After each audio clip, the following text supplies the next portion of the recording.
Welcome to the first training on Operational Excellence and Lean Management.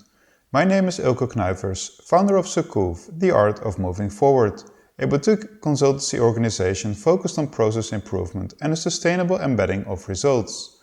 In short, practical videos, I will demonstrate how different lean techniques come together and how you can start your own successful improvement projects.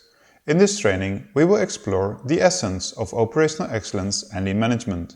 In this introductory training, we will focus on why more and more companies are embracing the techniques behind operational excellence and lean management. We will explore the essence of these techniques and finally a brief introduction to Sequove and where you can find more free training materials and resources at sequove.com so you're ready to start your own improvement projects. More and more news articles are emphasizing on increasing competition and rising pressure on companies, changing markets, more demanding customers, and perhaps the most important, employees with higher expectations of their employers, combined with rising wages, which is all creating additional challenges. This is generating a growing tension for organizations. A tension, though, that is not entirely new. Similar challenges have existed since the 1940s, and over time, more and more techniques have been developed how best to cope with them. Operational excellence and lean management provide an answer to these challenges. The reason why more and more companies are embracing operational excellence and lean management is that it adds an additional business strategy. In essence, companies can increase profit margins in three ways. They can aim to sell more. Not only is it difficult in itself, more production or more service also leads to higher risks and costs, as shown in one of the news articles. A focus on cost savings, though this is limited, roughly 4 to 6% without affecting quality.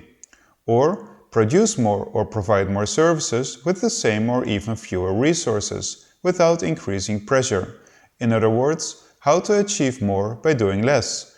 Even though this may sound impossible, this is the core of operational excellence and lean management. More and more companies are seeing these possibilities, and in other trainings I will show various successful examples of it being possible. That said, it doesn't mean it's easy. And this brings me to the essence. In the scene from the movie The Founder, the beginning and success of McDonald's, the essence is vividly illustrated. Love how we did it, Dick. You gotta tell him. The tennis court? Okay, he brings me out to this tennis court and he's drawn this line, the exact dimensions of our kitchen. We bring out our whole staff and we have them go through the motions, making pretend burgers and fries. All right, Steve, anticipate that. You gotta keep the tray level. So over and over, hashing it out, choreographing it like some crazy burger ballet. Yes. No. You've got pickles, you've got onions. It's a goddamn hamburger. Finally, after about 6 hours of this, we get it just right. It's a symphony of efficiency, not a wasted motion.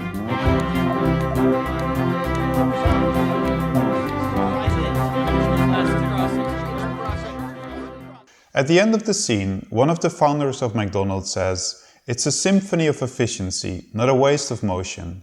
This captures the essence of operational excellence and lean management, highlighting the two key aspects, symphony and waste, or in correct terminology, flow and waste. Of course, this is a simplified representation, but it hits the core. It ultimately comes down to one of those two things, reducing waste and optimizing flow. All techniques within operational excellence and lean management ultimately tie back to one or both of these core aspects. Let's start with waste. Motion, unnecessary movements, is one of the 8 different types of waste. Unnecessary movement adds no value, but it increases workload and reduces the number of products or services we can deliver. A simple example that often surprised me. In a cafe, when a new drink is served, the empty glass is often left behind. This only creates unnecessary movement, pressure and time that could have been spent on additional service or productivity. The second is flow.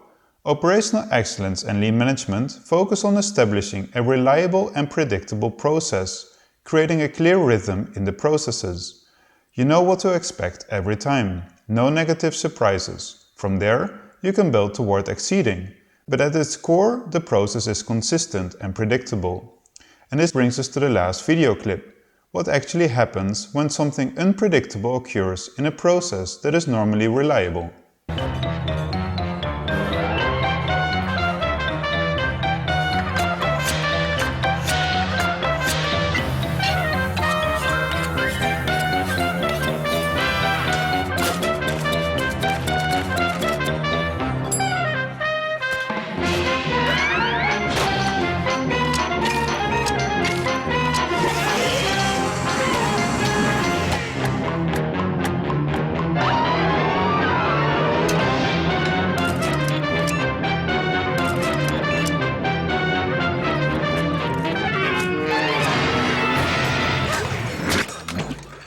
What's your first impression? Good process or not so good?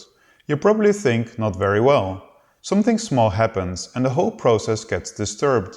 From an operational excellence and lean management perspective, however, this process is actually cleverly designed. There's just one thing missing, a process for exceptions. Exceptions always exist in every process. Too often we strive for 100% accuracy, trying to serve every customer, no matter how often such situations occur. In practice, this makes processes unnecessarily complex, while 80% of the process can be standardized in a simple way. That's why exceptions should run outside the normal process. An exception doesn't need to be optimized, it just should not disturb the standard process. Like in a supermarket, a third person in the line means opening another checkout. This simple approach accommodates variation while maintaining flow. Or consider a slow checkout, where people can chat and the process takes longer.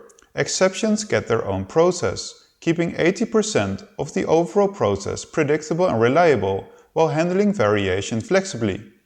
This principle can also be applied in call centers and production processes. An unexpectedly complicated call or a customer needing extra help. By building in flexibility, you maintain process predictability. Even in low volume with high mix, a standard process can be set up, minimizing changeovers in the production process. A better understanding of queuing theory shows that a lack of flexibility only increases pressure and cost. In my other training, I explicitly covered this topic.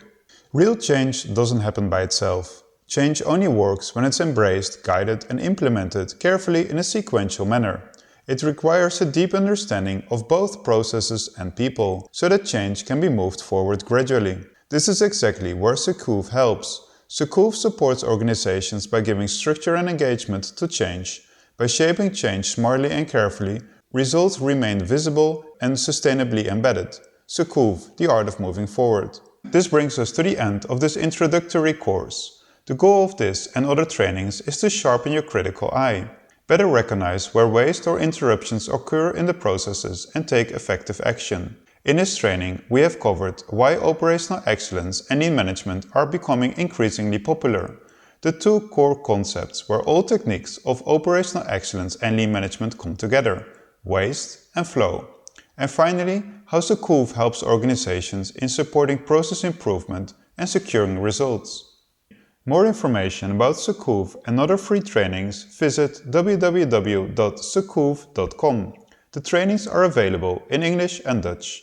Feel free to leave a comment on the website. For questions about this or other trainings, you can send an email to training@sequove.com.